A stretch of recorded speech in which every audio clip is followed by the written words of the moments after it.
L'invité du journal de ces jours est M. Baya Chamala, dit Narcisse. Ses noms vous dit certainement quelque chose.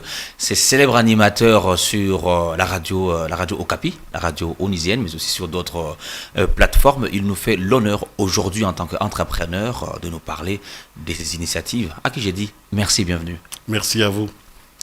Première question, vous avez mis en place une plateforme qui intéresse les jeunes, mais beaucoup plus avec la musique. Oui, tout à fait.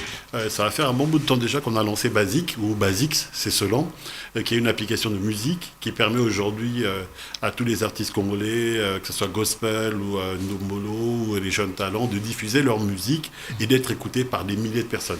Monsieur Baya Chamala, quelles sont les initiatives que votre structure propose aux jeunes ? Alors, plusieurs initiatives. Quand on est parti sur le fait qu'il fallait mettre en place l'application, qui est un peu comme YouTube, mais version MP3, c'est qu'on a senti qu'il y a un vide. Quel vide ? C'est-à-dire que les musiciens se plaignaient tout le temps de ne pas être en mesure de commercialiser leurs œuvres. Et donc, on a créé cette application-là, on a travaillé dessus pendant plusieurs années, on a développé des modèles économiques, c'est-à-dire qu'aujourd'hui, les artistes peuvent mettre leur musique et les monétiser, c'est-à-dire les commercialiser, et puis gagner du revenu à côté. Au fur et à mesure qu'on a évolué, on s'est rendu compte qu'il y avait pas mal de difficultés pour certains d'entre eux, surtout pour les jeunes talents. La plupart n'ont pas des producteurs, ils ne savent pas comment promouvoir leur musique, la plupart n'ont pas d'expérience marketing, la plupart n'ont pas l'esprit entrepreneurial, la plupart ne savent pas comment gérer leur argent, les budgets, etc. Alors on s'est dit, bon, ça c'est le premier problème qu'on a remarqué. Très bien. On a essayé de trouver des solutions pour ça. Et puis le deuxième problème, c'est côté employabilité. On a beaucoup de jeunes qui cherchent du travail. Notre solution, notre application pourrait leur permettre de trouver du travail. On s'est dit, bon, comment est-ce qu'on peut faire pour permettre à ces jeunes d'être prêts à l'employabilité, d'avoir une expérience pour pouvoir se développer ou s'épanouir dans la vie. Donc on a travaillé sur ce volet-là. Alors on a abouti à un programme qui s'appelle Mboumba, qui vise tout simplement à promouvoir l'entrepreneuriat des jeunes, d'une part, et d'autre part, à pousser les artistes, ou encore booster les artistes, je voulais dire, à maîtriser les rouages de l'entrepreneuriat culturel, de s'organiser et se développer pour améliorer leurs revenus, tout simplement. Il faut dire que vous êtes congolais. Oui. En quoi c'est cette plateforme basique ? Ben voilà.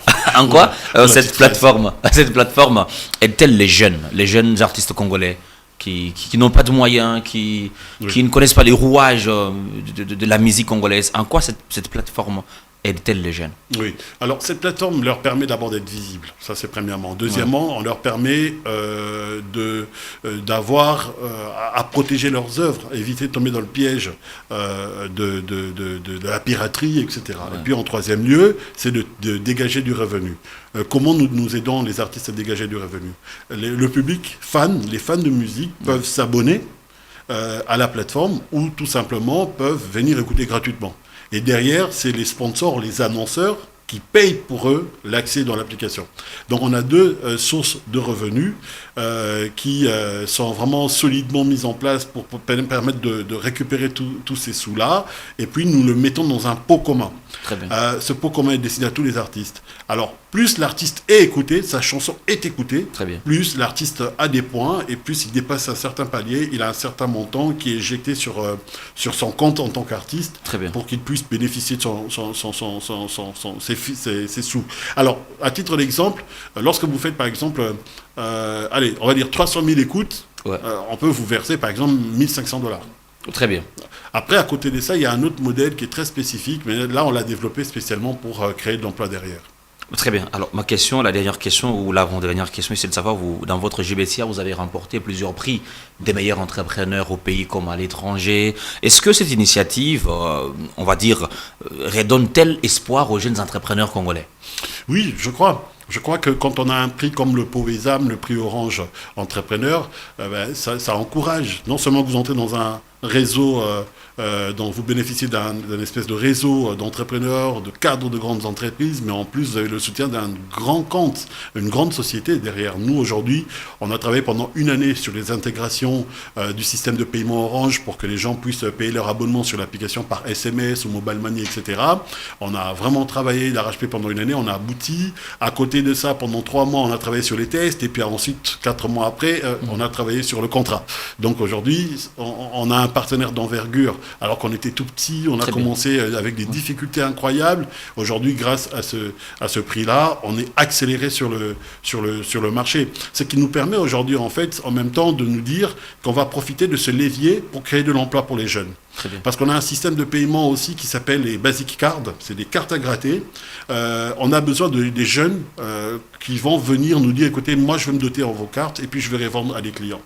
Et là, c'est à travers ça qu'on va créer de l'emploi. Alors on a lancé une campagne récemment pour demander aux jeunes de nous rejoindre dans ce programme-là, de s'inscrire. Et une fois qu'ils vont être inscrits, on va sélectionner quelques-uns d'entre eux. On vise 400 jeunes dans 4 villes, Kinshasa, Lubumbashi, Goma, Bukavu. Une fois qu'ils seront inscrits, ensuite nous on va les former en marketing, en entrepreneuriat, en microfinance, etc. pour leur permettre de justement développer cette activité-là. Et à la fin, on leur donne les outils pour qu'ils puissent commencer à développer leur activité commerciale.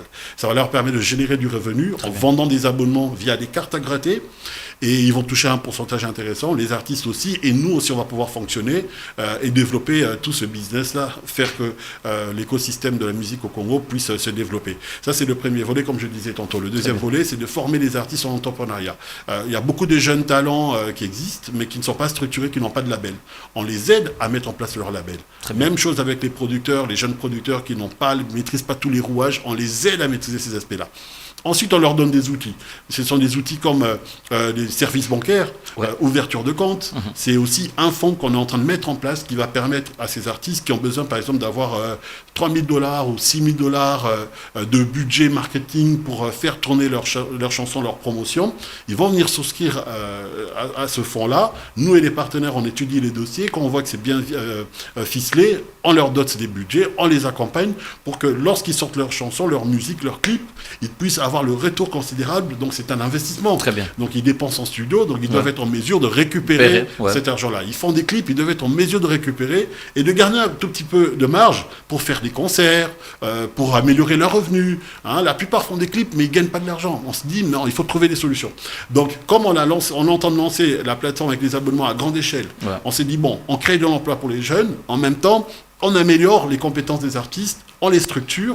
Comme ça, on a une industrie structurée plus ou moins avec des bases solides pour que tout le monde décolle rapidement et que tout le monde gagne. Très bien. C'est ça le plus important dans la démarche qu'on est en train de faire. Et oui, c'est ce qu'il fallait faire, c'est ce qu'il faut faire. Et je pense que les artistes et les jeunes talents peuvent se retrouver à travers ça. Et justement, beaucoup de jeunes nous suivent, mais aussi ceux qui apprennent à être entrepreneurs. Est-ce qu'il y a un mécanisme via lequel on peut joindre M. Baya Chamala? Pas moi, peut-être, mais la start-up. Bien sûr, un mécanisme qui permettrait d'entrer en cause avec votre équipe. Je comprends totalement ce que vous dites. Et oui, effectivement, vous pouvez aller sur nos réseaux sociaux. On est sur Instagram, vous tapez Basic, B-A-Z-I-K-S. Sur Twitter, Basic aussi, donc sur Twitter. Après, vous avez quoi? Vous avez Facebook. Tout à fait. Vous avez YouTube. On est sur toutes les plateformes digitales. On est sur Facebook, Instagram, YouTube. On a même un numéro WhatsApp, le 090 40 88 973. Vous pouvez nous écrire et vous aurez tous les renseignements que vous voulez. Avez-vous une dernière opportunité qu'on ne veut pas partager avec nos téléspectateurs? Mais je pense que vous allez m'inviter prochainement, donc si jamais il y en a ou si jamais j'ai oublié. Mesdames et messieurs, c'est la fin de cet entretien. Je vous dis merci de l'avoir suivi. Je vous fixe rendez-vous très prochainement.